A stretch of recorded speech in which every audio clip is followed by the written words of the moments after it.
Hello and welcome to the Back to the Board segment once again. This is Singer Schools Rugby League Week 2. We'll have a look at some key interesting analysis. First up in the match between St. Peter's College and Science College. Well, 10-0 in the halftime in favour of the Peterites, 13-10 at the end of the 80 minutes.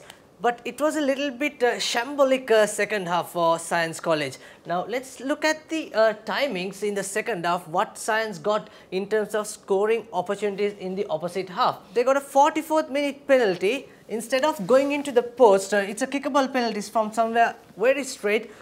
Madhuranga put the kick into touch. So against 3 points is lost. And then again in the 52nd minutes, they got a similar penalty somewhere here.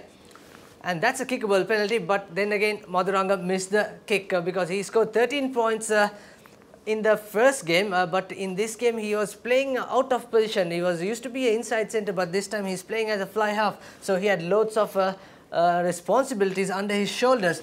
Then in the 62nd minute, a free kick in the 62nd minute, but Science opted to a scrum instead of tap and run because they are playing running game and they made the game a bit slower. So that opportunity went. Even the number 8 was not binding in that scrum, but however, lucky enough, they got another penalty in the very next second. Penalty at the 62nd minute. And very next second, they got the penalty, but instead of going for the post, once again Science College took the tap and run.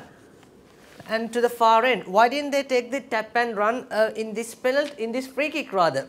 So they had to wait to think, make some adjustments.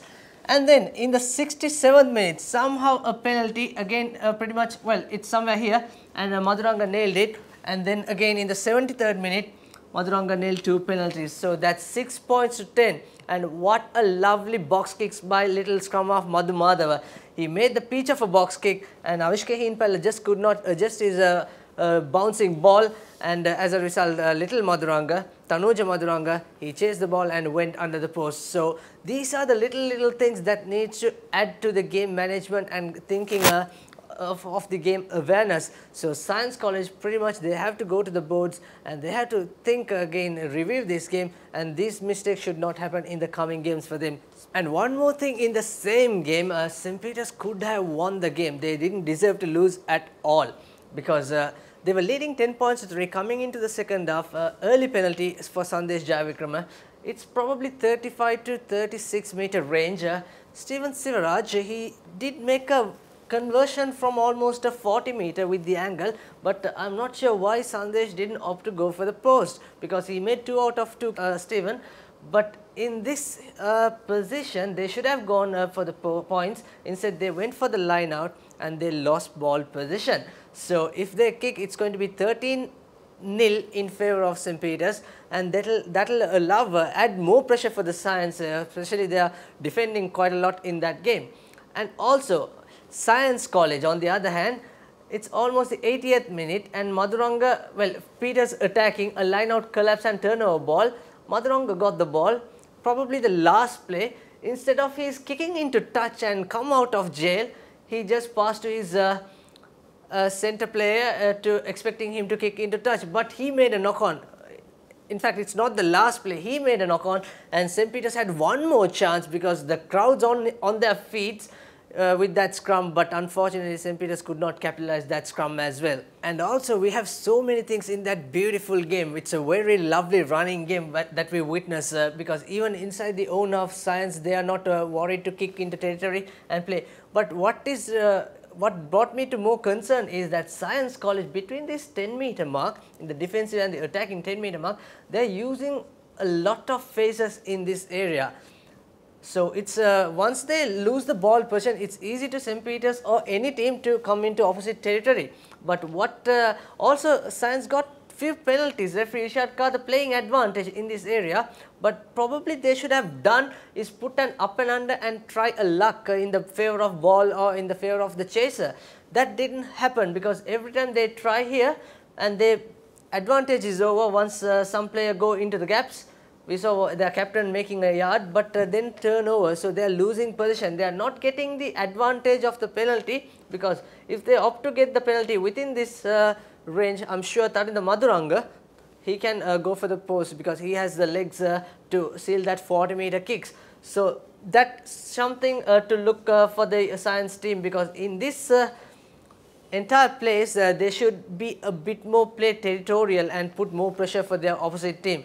So it's good to see that they are playing, attacking, running rugby even their own half, but sometimes you have to be a bit creative and a bit smart enough to think those decisions. That is what lacking for Science College. And another two interesting point in the Royal versus Wesley game. What a game! It was 14-all at a point, and it was 17-14 in favour of Royal College, the defending champions.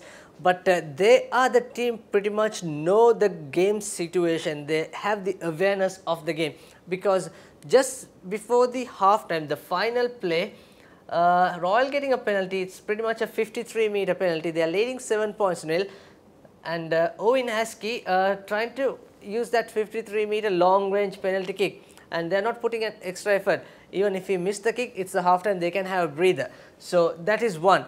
And in the end, Wesley had a kickable penalty in the 79th minute maybe. Avantha Lee misses the kick, but as a result, Royal have to use the 22-meter dropout, but they know they didn't want to give the ball possession to Wesley. So from the 22, they just took a quick touch to go past the 22-meter line, and then they created 1, 2, 3 to 4 faces, and then Askey kicked the ball into touch. That is smart play, because you don't want to kick it deep and give position to Wesley, because they are so dangerous. They have been dangerous for the entire 80 minutes with their running game, but on that occasion Royal played a very smart game, so credits for them. And one more thing, in the same game we saw Wesley, they are playing a little bit laterally. They have the skills, they have the loop passes coming in, lovely decoy running coming in place.